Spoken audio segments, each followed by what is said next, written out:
KaraokeBooks. Middlemarch. George Eliot. Audiobook. Chapter 33. Close up his eyes and draw the curtain close, and let us all to meditation. Henry VI. That night after 12 o'clock Mary Garth relieved the watch in Mr. Featherstone's room, and sat there alone through the small hours. She often chose this task, in which she found some pleasure, notwithstanding the old man's testiness whenever he demanded her attentions. There were intervals in which she could sit perfectly still, enjoying the outer stillness and the subdued light. The red fire with its gently audible movement seemed like a solemn existence calmly independent of the petty passions, the imbecile desires, the straining after worthless uncertainties, which were daily moving her contempt. Mary was fond of her own thoughts, and could amuse herself well sitting in twilight with her hands in her lap, for, having early had strong reason to believe that things were not likely to be arranged for her peculiar satisfaction, she wasted no time in astonishment and annoyance at that fact. And she had already come to take life very much as a comedy in which she had a proud, nay, a generous resolution not to act the mean or treacherous part. Mary might have become cynical if she had not had parents whom she honored, and a well of affectionate gratitude within her, which was all the fuller because she had learned to make no unreasonable claims. She sat tonight revolving, as she was wont, the scenes of the day, her lips often curling with amusement at the oddities to which her fancy added fresh drollery. People were so ridiculous with their illusions, carrying their fools' caps unawares, thinking their own lies opaque while everybody else's were transparent, making themselves exceptions to everything, as if when all the world looked yellow under a lamp they alone were rosy. Yet there were some illusions under Mary's eyes which were not quite comic to her. She was secretly convinced, though she had no other grounds than her close observation of old Featherstone's nature, that in spite of his fondness for having the Vinceys about him, they were as likely to be disappointed as any of the relations whom he kept at a distance. She had a good deal of disdain for Mrs. Vincey's evident alarm lest she and Fred should be alone together, but it did not hinder her from thinking anxiously of the way in which Fred would be affected, if it should turn out that his uncle had left him as poor as ever. She could make a butt of Fred when he was present, but she did not enjoy his follies when he was absent. Yet she liked her thoughts. A vigorous young mind not overbalanced by passion, finds a good in making acquaintance with life, and watches its own powers with interest. Mary had plenty of merriment within. Her thought was not veined by any solemnity or pathos about the old man on the bed. Such sentiments are easier to affect than to feel about an aged creature whose life is not visibly anything but a remnant of vices. She had always seen the most disagreeable side of Mr. Featherstone. He was not proud of her, and she was only useful to him. To be anxious about a soul that is always snapping at you must be left to the saints of the earth, and Mary was not one of them. She had never returned him a harsh word, and had waited on him faithfully. That was her utmost. Old Featherstone himself was not in the least anxious about his soul, and had declined to see Mr. Tucker on the subject. Tonight he had not snapped, and for the first hour or two he lay remarkably still, until at last Mary heard him rattling his bunch of keys against the tin box which he always kept in the bed beside him. "About 3 o'clock," he said, with remarkable distinctness. "Missy, come here." Mary obeyed, and found that he had already drawn the tin box from under the clothes, though he usually asked to have this done for him, and he had selected the key. He now unlocked the box, and, drawing from it another key, looked straight at her with eyes that seemed to have recovered all their sharpness and said, "How many of 'em are in the house?" "You mean of your own relations, sir," said Mary, well used to the old man's way of speech. He nodded slightly and she went on. "Mr. Jonah Featherstone and young Cranch are sleeping here." "Oh aye, they stick, do they?" And the rest, they come every day, I'll warrant, Solomon and Jane, and all the young uns? They come peeping, and counting and casting up? Not all of them every day. Mr. Solomon and Mrs. Wall are here every day, and the others come often. The old man listened with a grimace while she spoke, and then said, relaxing his face, the more fools they. You hearken, missy. It's 3 o'clock in the morning, and I've got all my faculties as well as ever I had in my life. I know all my property, and where the money's put out, and everything. And I've made everything ready to change my mind, and do as I like at the last. Do you hear, missy? I've got my faculties. Well, sir, said Mary, quietly. He now lowered his tone with an air of deeper cunning.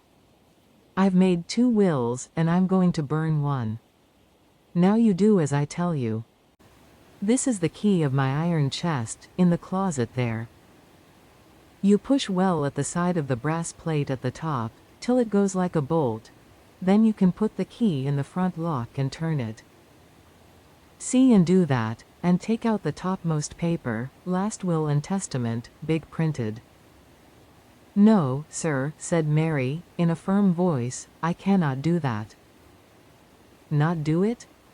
I tell you, you must, said the old man, his voice beginning to shake under the shock of this resistance. I cannot touch your iron chest or your will. I must refuse to do anything that might lay me open to suspicion. I tell you, I'm in my right mind. Shan't I do as I like at the last? I made 2 wills on purpose. Take the key, I say. No, sir, I will not, said Mary, more resolutely still. Her repulsion was getting stronger. I tell you, there's no time to lose. I cannot help that, sir. I will not let the close of your life soil the beginning of mine. I will not touch your iron chest or your will. She moved to a little distance from the bedside. The old man paused with a blank stare for a little while, holding the one key erect on the ring. Then with an agitated jerk he began to work with his bony left hand at emptying the tin box before him. Missy, he began to say, hurriedly, look here. Take the money, the notes and gold. Look here, take it, you shall have it all. Do as I tell you. He made an effort to stretch out the key towards her as far as possible, and Mary again retreated. I will not touch your key or your money, sir. Pray don't ask me to do it again. If you do, I must go and call your brother. He let his hand fall, and for the first time in her life Mary saw old Peter Featherstone begin to cry childishly. She said, in as gentle a tone as she could command, Pray put up your money, sir, and then went away to her seat by the fire, hoping this would help to convince him that it was useless to say more. Presently he rallied and said eagerly, Look here, then. Call the young chap. Call Fred Vincy. Mary's heart began to beat more quickly. Various ideas rushed through her mind as to what the burning of a second will might imply. She had to make a difficult decision in a hurry. I will call him, if you will let me call Mr. Jonah and others with him. Nobody else, I say. The young chap. I shall do as I like. Wait till broad daylight, sir, when everyone is stirring. Or let me call Simmons now, to go and fetch the lawyer? He can be here in less than 2 hours. Lawyer? What do I want with the lawyer? Nobody shall know, I say, nobody shall know. I shall do as I like. Let me call someone else, sir, said Mary, persuasively. She did not like her position, alone with the old man, who seemed to show a strange flaring of nervous energy which enabled him to speak again and again without falling into his usual cough, yet she desired not to push unnecessarily the contradiction which agitated him. Let me, pray, call someone else. You let me alone, I say. Look here, missy. Take the money. You'll never have the chance again. It's pretty nigh 200, there's more in the box, and nobody knows how much there was. Take it and do as I tell you. Mary, standing by the fire, saw its red light falling on the old man, propped up on his pillows and bed rest, with his bony hand holding out the key, and the money lying on the quilt before him. She never forgot that vision of a man wanting to do as he liked at the last.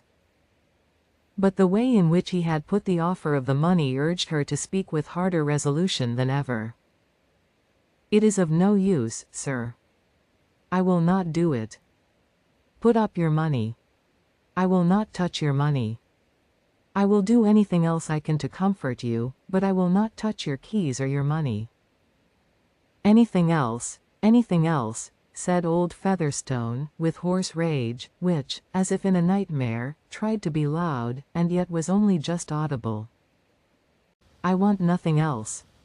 You come here, you come here. Mary approached him cautiously, knowing him too well. She saw him dropping his keys and trying to grasp his stick, while he looked at her like an aged hyena, the muscles of his face getting distorted with the effort of his hand. She paused at a safe distance. Let me give you some cordial, she said, quietly, and try to compose yourself. You will perhaps go to sleep. And tomorrow by daylight you can do as you like. He lifted the stick, in spite of her being beyond his reach, and threw it with a hard effort which was but impotence. It fell, slipping over the foot of the bed. Mary let it lie, and retreated to her chair by the fire. By and by she would go to him with the cordial. Fatigue would make him passive. It was getting towards the chillest moment of the morning, the fire had got low, and she could see through the chink between the moreen window curtains the light whitened by the blind. Having put some wood on the fire and thrown a shawl over her, she sat down, hoping that Mr. Featherstone might now fall asleep.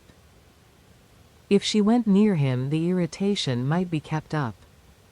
He had said nothing after throwing the stick, but she had seen him taking his keys again and laying his right hand on the money. He did not put it up, however, and she thought that he was dropping off to sleep. But Mary herself began to be more agitated by the remembrance of what she had gone through, than she had been by the reality, questioning those acts of hers which had come imperatively and excluded all question in the critical moment. Presently the dry wood sent out a flame which illuminated every crevice, and Mary saw that the old man was lying quietly with his head turned a little on one side. She went towards him with inaudible steps, and thought that his face looked strangely motionless, but the next moment the movement of the flame communicating itself to all objects made her uncertain.